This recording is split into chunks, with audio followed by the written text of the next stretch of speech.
Hello everybody, bonjour tout le monde, welcome back to Games and Gutenberg. Chapter 2. The 39 Steps by John Buchan. Chapter 2. The Milkman Sets Out on His Travels. This book is available at Gutenberg.org. I sat down in an armchair and felt very sick. That lasted for maybe 5 minutes and was succeeded by a fit of the horrors. The man staring white-face on the floor was more than I could bear, and I managed to get a tablecloth and cover it. Then I staggered to a cupboard, found the brandy, and swallowed several mouthfuls. I had seen men die violently before. Indeed, I had killed a few myself in the Matabele War, but this cold-blooded indoor business was different. Still, I managed to pull myself together. I looked at my watch and saw that it was 10:30. An idea seized me, and I went over the flat with a small tooth comb. There was nobody there, nor any trace of anybody, but I shuttered and bolted all the windows and put the chain on the door. By this time, my wits were coming back to me, and I could think again. It took me about an hour to figure the thing out, and I did not hurry, for, unless the murderer came back, I had till about 6 o'clock in the morning for my cogitations. I was in the soup, that was pretty clear. Any shadow of a doubt I might have had about the truth of Scudder's tale was now gone. The proof of it was lying under the tablecloth. The men who knew that he knew what he knew had found him, and had taken the best way to make certain of his silence. Yes, but he had been in my rooms 4 days, and his enemies must have reckoned that he had confided in me, so I would be the next to go. It might be that very night, or next day, or the day after, but my number was up all right. Then I suddenly thought of another probability. Supposing I went out now and called in the police, or went to bed and let Paddock find the body and call them in the morning. What kind of a story was I to tell about Scudder? I had lied to Paddock about him, and the whole thing looked desperately fishy. If I made a clean breast of it and told the police everything he had told me, they would simply laugh at me. The odds were 1,000 to 1 that I would be charged with the murder, and the circumstantial evidence was strong enough to hang me. Few people knew me in England. I had no real pal who could come forward and swear to my character. Perhaps that was what those secret enemies were playing for. They were clever enough for anything, and an English prison was as good a way of getting rid of me till after June 15th as a knife in my chest. Besides, if I told the whole story, and by any miracle was believed, I would be playing their game. Coralides would stay at home, which was what they wanted. Somehow or other, the sight of Scudder's dead face had made me a passionate believer in his scheme. He was gone, but he had taken me into his confidence, and I was pretty well bound to carry on his work. You may think this ridiculous for a man in danger of his life, but that was the way I looked at it. I am an ordinary sort of fellow, not braver than other people, but I hate to see a good man downed, and that long knife would not be the end of Scudder if I could play the game in his place. It took me an hour or two to think this out, and by that time I had come to a decision. I must vanish somehow, and keep vanished till the end of the second week in June. Then I must somehow find a way to get in touch with the government people and tell them what Scudder had told me. I wished to heaven he had told me more, and that I had listened more carefully to the little he had told me. I knew nothing but the barest facts. There was a big risk that, even if I weathered the other dangers, I would not be believed in the end. I must take my chance of that, and hope that something might happen which would confirm my tale in the eyes of the government. My first job was to keep going for the next 3 weeks. It was now the 24th day of May, and that meant 20 days of hiding before I could venture to approach the powers that be.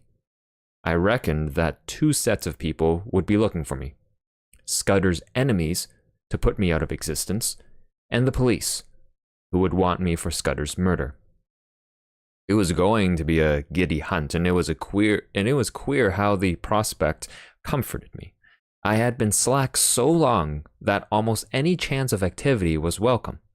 When I had to sit alone with that corpse and wait on fortune, I was no better than a crushed worm. But if my next safety was to hang on my own wits, I was prepared to be cheerful about it. My next thought was whether Scudder had any papers about him to give me a better clue to the business. I drew back the tablecloth and searched his pockets, for I had no longer any shrinking from the body. The face was wonderfully calm for a man who had been struck down in a moment. There was nothing in the breast pocket, and only a few loose coins and a cigar holder in the waistcoat. The trousers held a little penknife and some silver, and the side pocket of his jacket contained an old crocodile skin cigar case. There was no sign of the little black book in which I had seen him making notes. That had, no doubt, been taken by his murderer. But as I looked up from my task, I saw that some drawers had been pulled out in the writing table. Scudder would never have left them in that state, for he was the tidiest of mortals. Someone must have been searching for something, perhaps for the pocketbook. I went round the flat and found that everything had been ransacked: the inside of books, drawers, cupboards, boxes, even the pockets of the clothes in my wardrobe, and the sideboard in the dining room. There was no trace of the book. Most likely the enemy had found it, but they had not found it on Scudder's body. Then I got out an atlas and looked at a big map of the British Isles. My notion was to get off to some wild district, where my Veldcraft would be of some use to me, for I would be like a trapped rat in a city, and considered that Scotland would be best, for my people were Scotch, and I could pass anywhere as an ordinary Scotsman.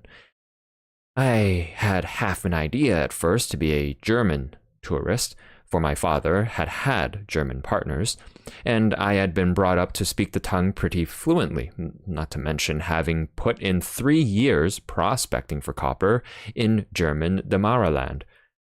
But I calculated that it would be less conspicuous to be a Scot, and less in a line with what the police might know of my past. I fixed on Galloway as the best place to go. It was the nearest wild part of Scotland, so far as I could figure it out, and from the look of the map was not over thick with population. A search in Bradshaw informed me that a train left St. Pancras at 7:10, which would land me at any Galloway station in the late afternoon. That was well enough, but a more important matter was how I was to make my way to St. Pancras, for I was pretty certain that Scudder's friends would be watching outside. This puzzled me for a bit. Then I had an inspiration, on which I went to bed and slept for 2 troubled hours. I got up at 4 and opened my bedroom shutters. The faint light of a fine summer morning was flooding the skies, and the sparrows had begun to chatter. I had a great revulsion of feeling, and felt a God-forgotten fool. My inclination was to let things slide, and trust to the British police taking a reasonable view of my case. But as I reviewed the situation, I could find no arguments to bring against my decision of the previous night. So with a wry mouth, I resolved to go on with my plan. I was not feeling in any particular funk, only disinclined to go looking for trouble, if you understand me. I handed out a well-used tweed suit, a pair of strong-nailed boots, and a flannel shirt with a collar. Into my pockets I stuffed a spare shirt, a cloth cap, some handkerchiefs, and a toothbrush. I had drawn a good sum in gold from the bank 2 days before, in case Scudder should want money, and I took 50 pounds of it in sovereigns in a belt which I had brought back from Rhodesia. That was about all I wanted. Then I had a bath and cut my mustache, which was long and drooping, into a short, stubbly fringe. Now came the next step. Paddock used to arrive punctually at 7:30 and let himself in with a latchkey. But about 20 minutes to 7, as I knew from bitter experience, the milkman turned up with a great clatter of cans and deposited my share outside the door. I had seen that milkman sometimes when I had gone out for an early ride. He was a young man about my own height, with an ill-nourished mustache, and he wore a white overall. On him, I staked all my chances. I went into the darkened smoking room, where the rays of morning light were beginning to creep through the shutters. There, I breakfasted off a whiskey and soda and some biscuits from the cupboard. By this time, it was getting on for 6 o'clock. I put a pipe in my pocket and filled my pouch from the tobacco jar on the table by the fireplace. As I poked into the tobacco, my fingers touched something hard, and I drew out Scudder's little black pocketbook. That seemed to me a good omen. I lifted the cloth from the body and was amazed at the peace and dignity of the dead face. "Goodbye, old chap," I said. "I am going to do my best for you. Wish me well, wherever you are." Then I hung about in the hall, waiting for the milkman.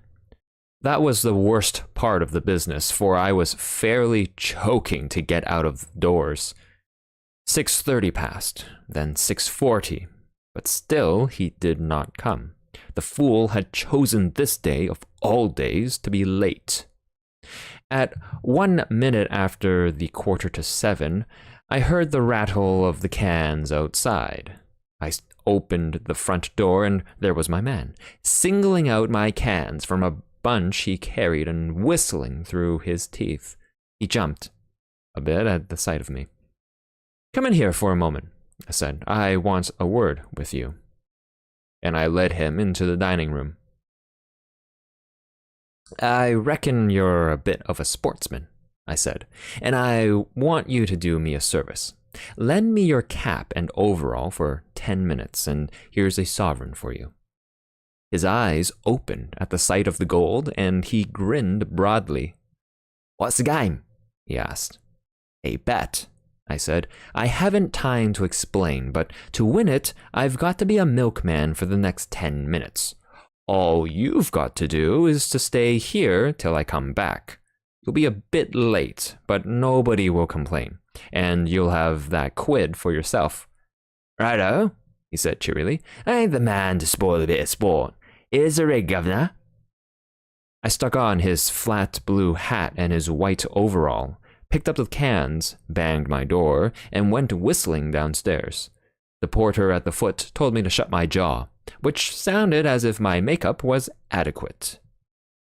At first, I thought there was nobody in the street. Then I caught sight of a policeman 100 yards down and a loafer shuffling past on the other side. Some impulse made me raise my eyes to the house opposite, and there at a first-floor window was a face. As the loafer passed, he looked up, and I fancied a signal was exchanged. I crossed the street, whistling gaily and imitating the jaunty swing of the milkman. Then I took the first side street and went up a left-hand turning, which led past a bit of vacant ground. There was no one in the little street, so I dropped the milk cans inside the hoarding and sent the cap and overall after them. I had only just put on my cloth cap when a postman came round the corner. I gave him good morning, and he answered me unsuspiciously. At the moment, the clock of the neighboring church struck the hour of 7. There was not a second to spare. As soon as I got to Euston Road, I took to my heels and ran. The clock at Euston Station showed 5 minutes past the hour. At St. Pancras, I had no time to take a ticket, let alone that I had not settled upon my destination. A porter told me the platform, and as I entered it, I saw the train already in motion. 2 station officials blocked the way, but I dodged them and clambered into the last carriage.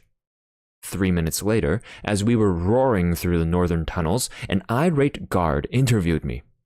He wrote out for me a ticket to Newton Stewart, a name which had suddenly come back to my memory, and he conducted me from the first-class compartment where I had ensconced myself to a third-class smoker, occupied by a sailor and a stout woman with a child.